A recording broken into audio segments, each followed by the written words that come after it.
மலர் அம்மா சமையல் யூடியூப் நேயர்களுக்கு வணக்கம். இன்றைக்கி நம்ம வீடியோவில் பொரி தோசை தான் செய்ய போகிறோம். பொரி தோசைக்கு தேவையான பொருள் பார்க்கலாம். நான் பச்சரிசி ஒரு 3 மணி நேரம் முன்னாடியே ஊற வச்சுட்டேன். ஊற வச்சு நல்லா கழுவி அலசி எடுத்துக்கிட்டேன். 300 கிராம் பச்சரிசிக்கு 200 கிராம் பொரிக்கடலை எடுத்துக்கணும்.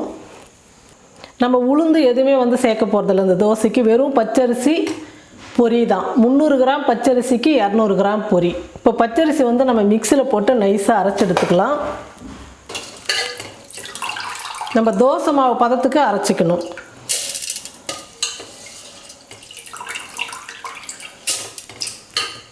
நல்லா நைஸாக அரைச்சி எடுத்துக்கலாம். பாருங்கள், பச்சரிசியை நல்லா நைஸாக அரைச்சி எடுத்துக்கிட்டேன். இப்போ வேறு பாத்திரத்தில் மாற்றிக்கலாம். பொரி மிக்சியில் போட்டு நல்லா பவுட்ரு மாதிரி அரைச்சி எடுத்துக்கலாம். பாருங்கள், பொரி நல்லா நைஸாக நான் அரைச்சி எடுத்துக்கிட்டேன். பச்சரிசி அரைச்சி வச்சுருக்கோம் இல்லையா, அந்த மாவில் இப்போ பொரியை சேர்த்துக்கலாம். பொரி மாவு சேர்த்துக்கலாம். இந்த மாவுக்கு தேவையான அளவுக்கு உப்பு சேர்த்துக்கிறேன்.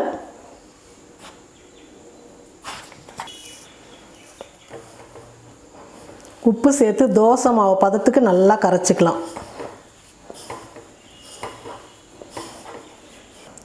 கொஞ்சம் தண்ணி சேர்த்து கரைச்சிக்கலாம்.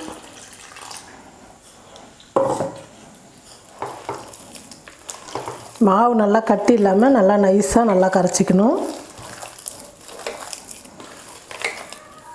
பாருங்கள், மாவு நல்லா கரைச்சிட்டேன். நான் பச்சரிசியும் பொரியும் அரைச்சி நல்லா தோசை மாவு பதத்துக்கு நல்லா கரைச்சி வச்சுட்டேன். இப்போ 4 மணி டைம். நான் இந்த மாவு அரைக்கும் போது 4 மணி நேரம் புளிச்சா போதும், அதுக்கு மேலே வேணாம். இப்போ 4 மணிக்கு நான் கரைச்சி வச்சுன்னா 8 மணிக்கு தோசை ஊற்ற போகிறேன். தோசை எப்படி வருதுன்னு பார்க்கலாம். ஒரு தட்டு போட்டு மூடி வச்சிடலாம். 4 மணி நேரம் நல்லா புளிக்கட்டும் மாவு. பாருங்கள், பொரி தோசைக்கு மாவு அரைச்சி 4 மணி நேரம் நான் புளிக்க வச்சு எடுத்துக்கிட்டேன். இந்த அளவுக்கு இருக்கணும், நைஸாக இருக்குது. பாருங்கள், மாவு இந்த அளவுக்கு தண்ணியாக இருந்தால் தான் தோசை நல்லா வரும். இப்போ நம்ம இந்த தோசைக்கு கார சட்னி சூப்பராக இருக்கும். அதனால் கார சட்னி ரெடி பண்ணிக்கலாம். கார சட்னி செய்யறதுக்கு ஸ்டவ் பற்ற வச்சு ஒரு கடாய் வச்சுட்டேன். இப்போ தேவையான அளவுக்கு எண்ணெய் சேர்த்துக்கலாம். சட்னிக்கு நான் 6 வரமிளகாய் எடுத்து வச்சுருக்கிறேன். 3 பெரிய வெங்காயம் பொடியாக நறுக்கி எடுத்துக்கிட்டேன். தக்காளி 4 தக்காளி. இது வரைக்கும் தான் கார சட்னிக்கு. இப்போ எண்ணெய் காஞ்சிடுச்சு, வரமிளகாய் சேர்த்துக்கலாம். மிளகாய் நல்லா வறுந்துடுச்சு. இப்போ வெங்காயம் சேர்த்துக்கிறேன்.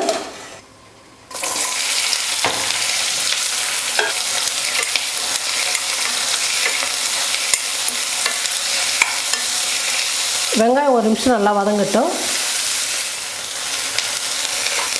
பாருங்கள், வெங்காயம் வதங்கிடுச்சு. இப்போ தக்காளி சேர்த்துக்கிறேன். 1/4 ஸ்பூன் மஞ்சள் தூள்.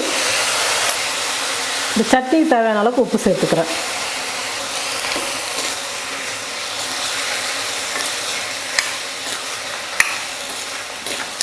இப்போ வெங்காயம் தக்காளி நல்லா வதங்கணும்.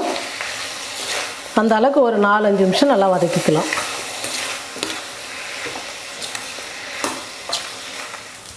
வெங்காயம் தக்காளியெல்லாம் நல்லா வதங்கிடுச்சு. இப்போ நான் ஸ்டவ் ஆஃப் பண்ணிடுறேன். நல்லா சூடு ஆறட்டும். மிக்சியில் போட்டு நைஸாக அரைச்சிக்கலாம். பாருங்கள், கார சட்னி மிக்சியில் வச்சு நைஸாக அரைச்சி எடுத்துக்கிட்டேன். ஸ்டவ் பற்ற வச்சு தோசைக்கல் வச்சுட்டு தோசைக்கல் நல்லா சூடு ஏறிடுச்சு. இப்போ நம்ம தோசை ஊற்றிக்கலாம்.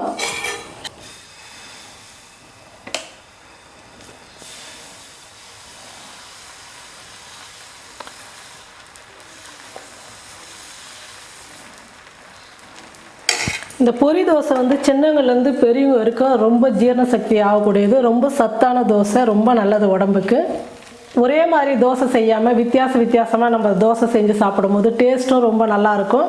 சுவையும் தனித்தனியாக இருக்கும். ஒவ்வொரு நாளைக்கு ஒவ்வொரு தோசை ஒவ்வொரு மாதிரி இருக்குதுன்னு சொல்லிட்டு வீட்டில் இருக்கிறவங்க நல்லா விரும்பி சாப்பிடுவாங்க. நீங்களும் இந்த மாதிரி ஒவ்வொரு நாளைக்கு ஒவ்வொரு விதவிதமான தோசை செஞ்சு கொடுங்க. நம்ம உளுந்து சேர்க்காமல் வெறும் பொரியும் பச்சரிசி மட்டும் வச்சு தான் இந்த தோசை செய்கிறோம். அதனால் தோசை கொஞ்சம் கலர் வெள்ளையாக தான் இருக்கும். தோசை ஒரு பக்கம் வெந்துடுச்சு, திருப்பி போட்டுக்கலாம்.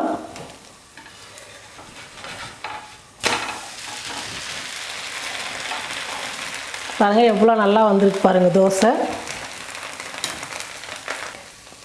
நம்ம பொரி சேர்த்ததுனால உளுந்து இல்லாமல் தோசை வந்து புசு புசு நல்லா பூ மாதிரி வரும் அப்படிலாம் இந்த தோசை வராது.